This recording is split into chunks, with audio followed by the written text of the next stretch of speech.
Hi, everybody. I am going to read Chapter 8 of The Hunger Games to you. Remember that on Thursday, we will have a quiz on Chapter 8. It will be a race question, okay, restating, answering, citing evidence, and then explaining your evidence. That's the key step that sometimes we forget. So that will be a 5-point quiz assessment given on Thursday in class. All right, here we go. Chapter 8. As I stride toward the elevator, I fling my bow to one side and my quiver to the other. I brush past the gaping AVOXs who guard the elevators and hit the number 12 button with my fist. The doors slide together and I zip upward. I actually make it back to my floor before the tears start running down my cheeks. I can hear the others calling me from the sitting room, but I fly down the hall into my room, bolt the door, and fling myself onto my bed. Then I really begin to sob. Now I've done it. Now I've ruined everything. If I stood even a ghost of a chance, it vanished when I sent that arrow flying at the game makers. What will they do to me now? Arrest me? Execute me? Cut my tongue and turn me into an AVOX so I can wait on the future tributes of Pan Am? What was I thinking? Shooting at the game makers. Of course I wasn't. I was shooting at that apple because I was so angry at being ignored. I wasn't trying to kill one of them. If I were, they'd be dead. Oh, what does it matter? It's not like I was going to win the games anyway. Who cares what they do to me? What really scares me is what they might do to my mother and Prim, how my family might suffer now because of my impulsiveness. Will they take their few belongings or send my mother to prison and Prim to the community home or kill them? They wouldn't kill them, would they? Why not? What do they care? I should have stayed and apologized or laughed like it was a big joke.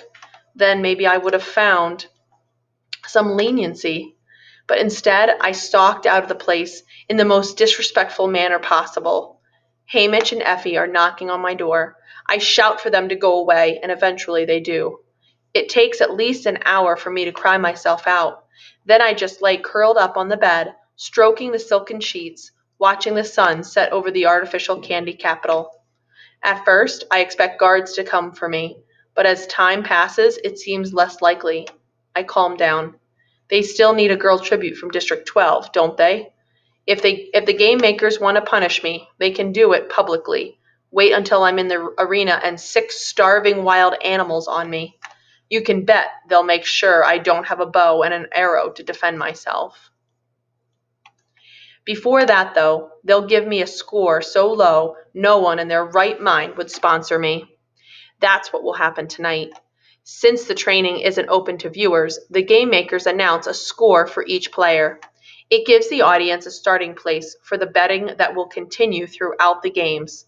The number, which is between 1 and 12, 1 being irredeemably bad and 12 being unattainably high, signifies the promise of the tribute. The mark is not a guarantee of which person will win. It's only an indication of the potential a tribute showed in training. Often, because of the variables in the actual arena, high-scoring tributes go down almost immediately. And a few years ago, the boy who won the games only received a 3. Still, the scores can help or hurt an individual tribute in terms of sponsorship. I had been hoping my shooting skills might get me a 6 or a 7, even if I'm not particularly powerful. Now I'm sure I'll have the lowest score of the 24. If no one sponsors me, my odds of staying alive decrease to almost 0. When Effie taps on the door to call me to dinner, I decide I may as well go. The scores will be televised tonight. It's not like I can hide what happened forever. I go to the bathroom and wash my face, but it's still red and splotchy. Everyone's waiting at the table, even Cinna and Portia. I wish the stylist hadn't shown up because for some reason I don't like the idea of disappointing them. It's as if I've thrown away all the good work they did on the opening ceremonies without a thought.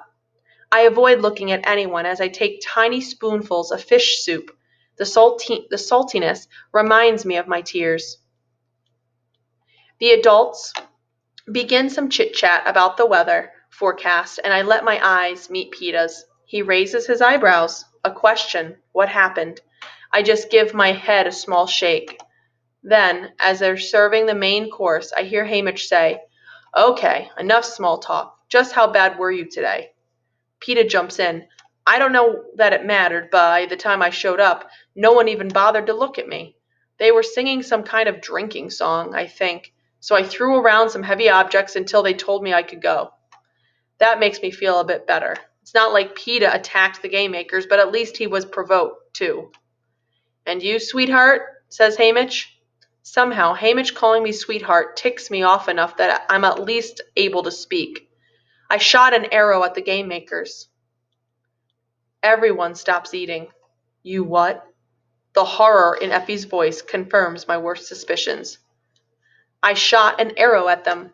Not exactly at them, in their direction. It's like Peta said. I was shooting and they were ignoring me, and I just lost my head. So I shot an apple out of their stupid roast pig's mouth, I say defiantly. And what did they say? Says Cinna carefully. Nothing. Or I don't know. I walked out after that. I walked out after that, I say. Without being dismissed? Gasps Effie. I dismissed myself, I said. I remember how I promised Prim that I really would try to win, and I feel like a ton of coal has dropped on me. Well, that's that, says Hamish. Then he butters a roll. Do you think they'll arrest me, I ask. Doubt it. Be a pain to replace you at this stage, says Hamish. What about my family, I say. Will they punish them? Don't think so.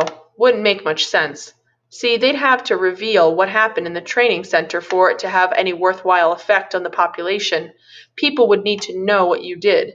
But they can't since it's secret. So it'd be a waste of your effort, says Hamish. It'd be a waste of effort, says Hamish. More likely they'll make your life hell in the arena. Well, they've already promised to do that to us anyway, says Peta. Very true, says Hamish, and I realize the impossible has happened. They have actually cheered me up. Hamish picks up a pork chop with his fingers, which makes Effie frown, and dunks it in his wine. He rips off a hunk of meat and starts to chuckle. What were their faces like? I can feel the edges of my mouth tilting up. Shocked, terrified, ridiculous, some of them. An image pops into my mind. One man tripped backward into a bowl of punch. Hamish guffaws, and we all start laughing except Effie, although even she is suppressing a smile. Well, it serves them right.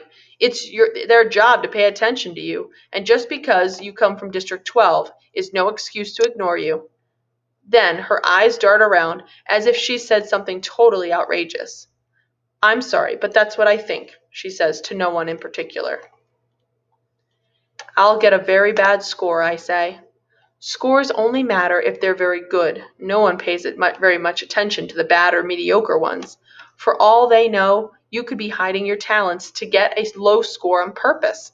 People use that strategy, said Portia. I hope that's how people interpret the 4 I'll probably get, says Peta. If that. Really, is anything less impressive than watching a person pick up a heavy ball and throw it a couple of yards? One almost landed on my foot. I grin at him and realize that I'm starving. I cut off a piece of pork, dunk it in mashed potatoes, and start eating. It's okay. My family is safe, and if they are safe, no real harm has been done. After dinner, we go to the sitting room to watch the scores announced on television. First, they show a photo of the tribute, then flash their score below it. The career tributes naturally get in the 8 to 10 range. Most of the other players average a 5. Surprisingly, Little Rue comes up with a 7. I don't know what she showed the judges, but she's so tiny it must have been impressive. District 12 comes up last, as usual. Peta pulls an 8, so at least a couple of the game makers must have been watching him. I dig my fingernails into my palms as my face comes up, expecting the worst. Then they're flashing the number 11 on the screen. 11? Effie Trinket lets out a squeal, and everybody is slapping me on the back and cheering and congratulating me. But it doesn't seem real. There must be a mistake. How? How could that happen? I asked Hamish. Guess they liked your temper, he says. They've got a show to put on. They need some players with some heat. Katniss, the girl who was on fire, says Cinna, and gives me a hug. Oh, wait until you see your interview dress. More flames? I ask. Of a sort, he says mischievously. Peeta and I congratulate each other. Another awkward moment. We've both done well, but what does that mean for the other? I escape to my room as quickly as possible and burrow down under the covers. The stress of the day, particularly the crying, has worn me out. I drift off, reprieved, relieved, and with the number 11 still flashing behind my eyelids. At dawn, I lie in bed for a while, watching the sun come down on a beautiful morning. It's Sunday, a day off at home. I wonder if Gale is in the woods yet. Usually we devote all of Sunday to stocking up for the week, rising early, hunting and gathering, then trading at the hob. I think of Gale without me. Both of us can hunt alone, but we're better as a pair, particularly if we're trying for bigger game, but also in the littler things. Having a partner lightened the load, could even make the arduous task of filling my family's table enjoyable. I had been struggling along on my own for about 6 months when I first ran into Gale in the woods. It was a Sunday in October, the air cool and pungent with dying things. I'd spent the morning competing with the squirrels for nuts, and the slightly warmer afternoon wading in shallow ponds harvesting Katniss. The only meat I'd shot was a squirrel that had practically run over my toes in its quest for acorns, but the animals would still be afoot when the snow buried my other food sources. Having strayed farther afield than usual, I was hurrying back home, lugging my burlap sacks when I came across a dead rabbit. It was hanging by its neck in a thin wire a foot above my head. About 15 yards away was another. I recognized the twitch-up snares because my father had used them. When the prey is caught, it's yanked into the air out of the reach of other hungry animals. I've been trying to use snares all summer with no success, so I couldn't help dropping my sacks to examine this one. My fingers were just on the wire above one of the rabbits when a voice rang out, "That's dangerous." I jumped back several feet as Gale materialized from behind a tree. He must have been watching me the whole time. He was only 14, but he cleared 6 feet and was as good as an adult to me. I'd seen him around the seam and at school. And one other time he'd lost his father in the same blast. And one other time. He lost his father in the same blast that killed mine. In January, I'd stood by while he received his Medal of Valor in the Justice Building, another oldest child with no father. I remembered his 2 little brothers clutching his mother, a woman whose swollen belly announced she was just days away from giving birth. "What's your name?" he said, coming over and disengaging the rabbit from the snare. He had another 3 hanging from his belt. "Katniss," I said, barely audible.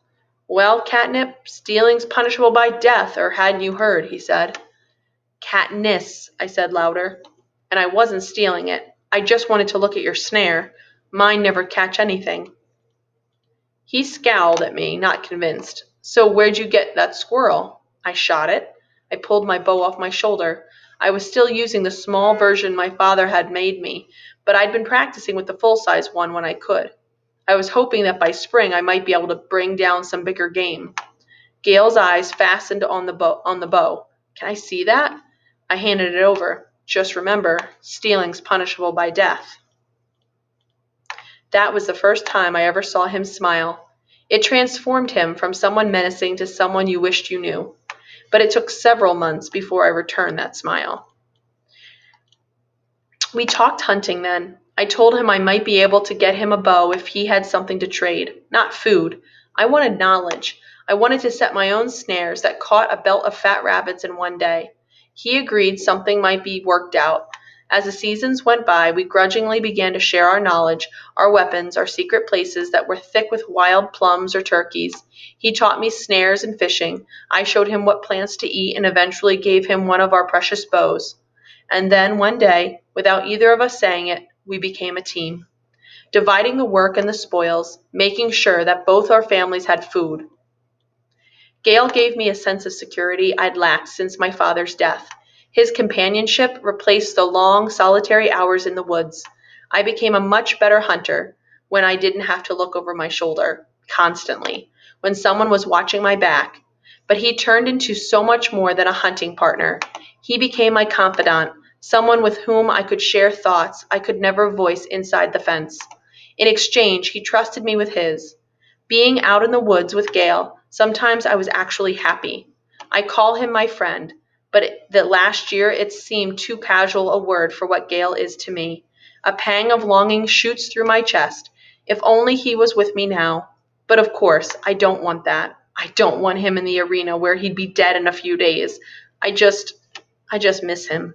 And I hate being so alone. Does he miss me? He must. I think of the 11 flashing under my name last night. I know exactly what he'd say to me. Well, there's some room for improvement there. And then he'd give me a smile and I'd return it without hesitating now. I can't help comparing what I have with Gale to what I'm pretending to have with PETA. How I never question Gale's motives while I do nothing but doubt the latter's. It's not a fair comparison, really.